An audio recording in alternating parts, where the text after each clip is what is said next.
in improving strategy and performance.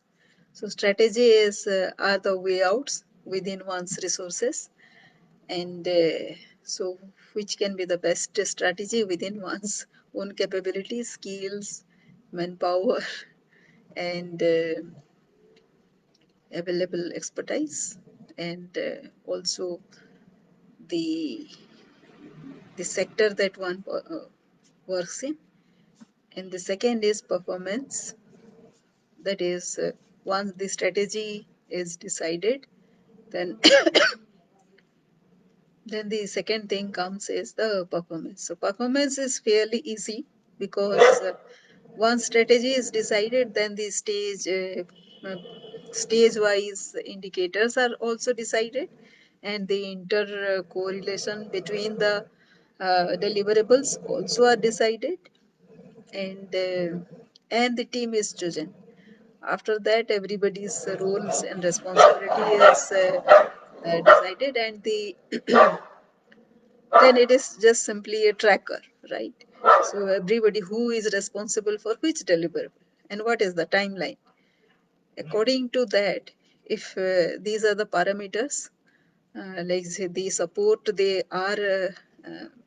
they require to take, then these are the three parameters within which every person, every first the top line, whether it is achieved or not. Then you go micro level as to why it was achieved or not achieved. So in that way, we can actually a um, give a grading from 1 to 10 scale, and every stage every stage we can monitor so that we can have performance. And if it is only performance, then it will be a tracker only. After that, after several stages of from strategy to performance, there is a lot of journey needs to be done, and in between what comes is the skill. So once strategy is decided, then the skill level of the present manpower that we have, that needs to be taken care of, and uh, everything can be uh, like so. If they are not trained enough, not skilled enough, not capable enough, then there has to be a team which has to become like say mutually complemented and supplemented by each other. That has to be done. And if there is there is a gap of skill or capability, then that needs to be like say from outside it has to be sourced into the existing team, and that is how the team is strengthened. Now what happens is the older team that is there, they need to be put in the forefront because they have definitely some expertise which has been there in use in the organization for so much of time. And just because this strategy has a requirement of something else, one person was hired into the organogram, and that has pushed this existing HR into the background. That is not desirable. So that is those are the strategy point, HR strategy points, where these things to be woven around. Like say experience and loyalty has to be always rewarded, and the new person has to be gelled into the existing manpower. So that is a tough call. But if there is a very efficient manager managing all this, then this is not a very big thing. But it has to be like say people has to be very careful. And so many times I have observed that uh, somebody new has come and he has overtaken the limelight. That is not desirable at all in within the existing team, although the team is capable in other things. If they if the need is there for their contribution full time, and they have to report to somebody new coming up, then this equation between them needs to be facilitated by a senior person, very senior person, who is the reporting officer of both of these people. So that hierarchy needs to be ascertained. And all this, during all this, there is the subtle things, those remain uh, unnoticed, are the perceptions of people, the habits, actions. So those are the things which to be kept in mind. Those are the little things, little strategic things, and it is so very subtle that it is different in all the different persons. Every human being is coming from a different background and circumstances, and that person interprets the same decision in very different way. So those things are to be like say closely monitored and noticed. If one wants to keep the team in tandem, closely knit, and performing well, then these are the things which needs to be taken care of. And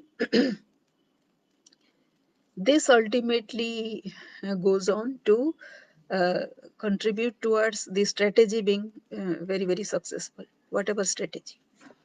And then supposing there is this new manpower, new capability that has been brought in, or suppose there is a requirement of this new person, new manpower, and that person is not available within the given budget, then one person, one insider needs to be trained.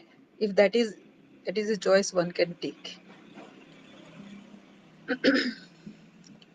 So for everything that is every choice that is being made, the there is an impact on the manpower, existing manpower that is there, and that has to be taken care of. And if I say so, like say that has to be a continuous hand holding with the team, so that there is no communication gap happening between the entire team that is executing the program and the strategic team which is taking decision on behalf of this team. What the team needs to, the executive team needs to do, is being decided by a strategic team.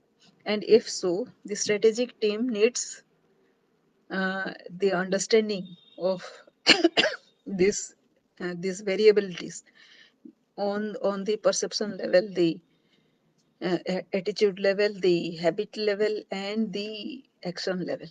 So they need to understand that this and if you are going to invest in somebody's education, you need to understand the gaps, right? And this person has been useful for you for so long time, so why he has become useless suddenly just because he has some attitudinal problem? Like say attitude is a big thing which um, which plays the spoil sport, but it is not the fault of the one person. It has to be like say the both the person, the decision maker and the executing party, the team person. This is a responsibility of both the sides, um, to resolve whatever one has, right? And that needs to be corrected. A bit shift has to happen, and that is a subtle thing the management should be capable of noticing. And there are certain characteristic indicators whereby they can understand that some everything is working well, and it is visible, no, if one is not happy and not performing to the optimum level, there is a problem. That person has been hired for his high performance level and his high capability, right? So what has pushed him not to perform at that level is a thing of concern, and one needs to find out that. And it is different for everybody in within a system, and it requires, I think, uh, the understanding and the empathy of the management to look into it. Yeah, and it can be resolved out by with the discussion and with certain other strategic move that can be taken by the decision makers. It's simple, yet a bit difficult if one doesn't pay heed to it. So that is part of my performance optimization course, which deals with all this, and I base my course on the basis of the different perception, habit, actions, and attitude, and it has several many variabilities, but it boils down to these four only. And it everything is different because of certain background and one's self image and one's level of goal, what one has, the vision or mission. If one doesn't have that vision or mission, he is not going to act extra. So that is part of my course, and please take a look to the course which is given in this in the above or below the this video, and